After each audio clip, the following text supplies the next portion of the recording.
So I wanted to show how to use the 9 slice node here. So let me just, actually I can just import it into the scene here. I've already added it to my library. Oops, 9 slice. So if you're not familiar with 9 slicing in like a UI, which I've used in some games, the idea is that you want these corners here to stay square. You don't want them to squish. Like if we were to make this shape here, like I'll use this as the output, and I'll grab a transform node and feed it into here. Let me set the tiling here to none. So if I then decided I wanted to resize this, I needed it only half the size, I mean, I could do this, but the corners get totally squished here, and it ruins them. And if you had a more ornate corner, something with design, it's not going to work at all. So the idea is to give you some controls that will still preserve those corners. So what we've got here is we've got a corner size, which basically shrinks only those corners and then adjusts the surrounding pieces. So this is the top center, left center, right center, bottom center, and then a big center square there. So you can shrink them, make them smaller, bigger. But then on top of that, you can also adjust how tall it is or how wide it is. And so the idea is that preserves it the whole way around. Well, let me set it here too. Oh, I need to expose one more control here in this instance here. Because I'm using the wrong node. That was an older version. Here we go. This is the one with an actual image preview. It still doesn't have it here. There's supposed to be a filtering type where you can set if you want it to do nearest or bilinear with bitmaps. Anyway, so we have the rounded corners. There's also the diagonal corners. So this will just allow you to make, non-squished hexagrams. If you're a fan of Battlestar Galactica, this is how you knew they were in another time in the future or the past, because the corners on all the pieces of paper, no rectangles. But I think where it really shines is you can input your own images. So we input an image here. It's going to allow you to add all 9 images. So you don't have to add all 9, but you can add all 9 here. So if we go shape, and let's just grab, something interesting here. We'll do like a square and then a polygon like that, and grab a transform, or not transform node, blend node, and we can, do some, subtract and add a transform there.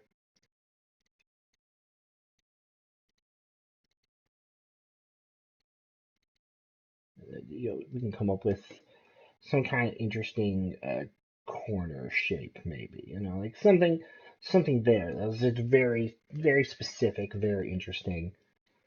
And so we can, feed that into the top corner. There you can see it's right there. It's like I said, corner size will preserve its shape there. And for the rules of the 9 slice here, the corners are 1/4 size the image input. The top centers are 1/2 the width and 1/4 the height. The center image is just half size, and so that just allows it to really have a major centerpiece here. There's no, at least that I know of, any standard size for a 9 slice. So I just used what we would typically use in a game if we wanted to use this for like a UI dialog box that pops up. But I use it also to make like pill shapes or something like that. Let's fix that a little bit. But anyway, you can do that. Um, Grab another transform. We can mirror it and put it in the right corner.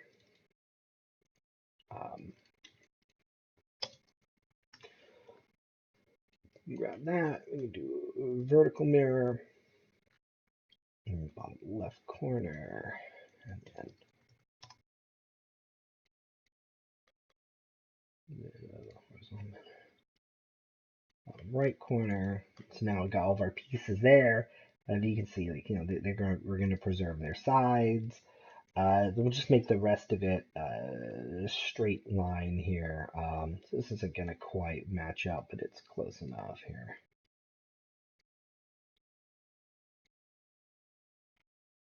So that gives you all the pieces there. So it's, you can start putting together some interesting shapes there, and you can basically just you can keep those corners preserved. And I think that's what's the most important is they don't become distorted. You don't have to use squares in the tops and the tops and the sides and the center, but it certainly helps. You can use something in there, but that is going to get stretched, and so whatever kind of shape you put in there, it needs to be more appropriate to being stretched out. If it gets blurry, it should still work. I think I was using in an example. I think I grabbed one of the patterns here. I think like a weave pattern or a fibers pattern like this. You can drop this in. Uh, that's the top and the bottom.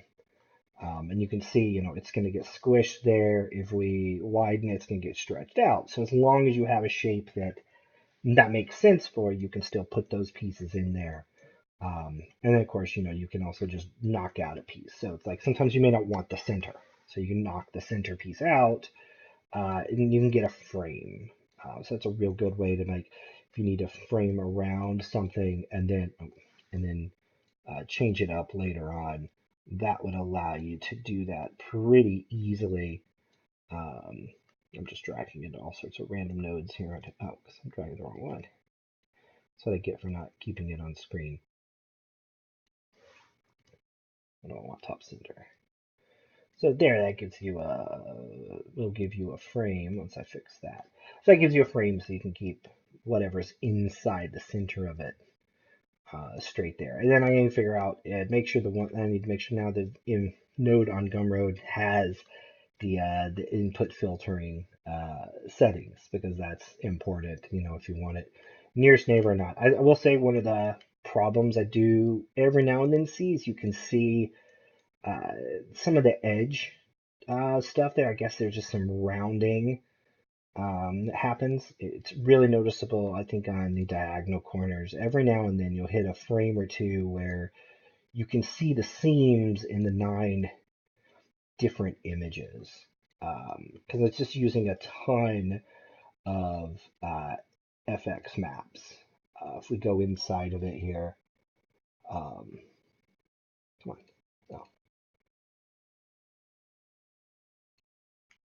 Oh, well, Substance Designer does not want me to open it up. Oh, because I'm looking at the SBIR, not the, oh well. Here, open recent, SBS. Oh, that's a test thing, sorry. Not slice, SBS. So you can see how it's put together. It's a little messy here. I didn't bother cleaning up the actual lines of the connectors here. But basically, is we've got all the heavy lifting are in these FX maps. So there's an FX map for each input piece that's going to be used that adjust how it's being either scaled or stretched here. So if we go inside of it here, you can see this really all happens in either pattern offset or pattern size. So if you go in the pattern offset, things that we're going to coordinate the X and the Y. So the idea is we get scale X value, and that's really going to determine it. So the first thing we do is we quarter it. So we take a quarter size of the image that's being input. Then we have this additional half option that's added to it. And then we subtract. So this is going to allow us to adjust for the fact that 0, 0 is in the dead center of the map. So position 1/4 also to match the fact that scale is 1/4, I should say. So those are going to be in lockstep with each other. And then I think down here was me just figuring out the slope of the curve in terms of how to move it around based on the width of this piece in the middle there. And wouldn't believe how long I sat in front of an Excel spreadsheet trying to figure out what the equation to the curve was. I could not remember how that formula worked to save my life. And I was Googling, how to find the slope of a line. And all I got were math problems that teachers use with their kids, and nothing of it was actually showing me what I needed to type in to get the answer. But anyway, that's going to get the offset. Then you're going to get the size down here. The size is actually for the corners is really easy. I have just a size variable. That's that slider you can slide up and down. We just multiply it by the 1/4 value, which is the initial quarter size input that the node uses. And then the centerpieces are a little identical, but they don't change position as much because they also use some scaling to scale them up or down. And then just some multi switches here, just so you can switch between my rounded corner input and my diagonal corner input, or just an input. And so that's the whole node there. Um, it's really just all about being able to preserve corners, to be able to resize those kind of shapes easily. Like I said, I use it a lot for pills, the pill shape. So I use it in this context right here with rounded corners. Um, and, I actually built it basically to, there's that little banding I was talking about.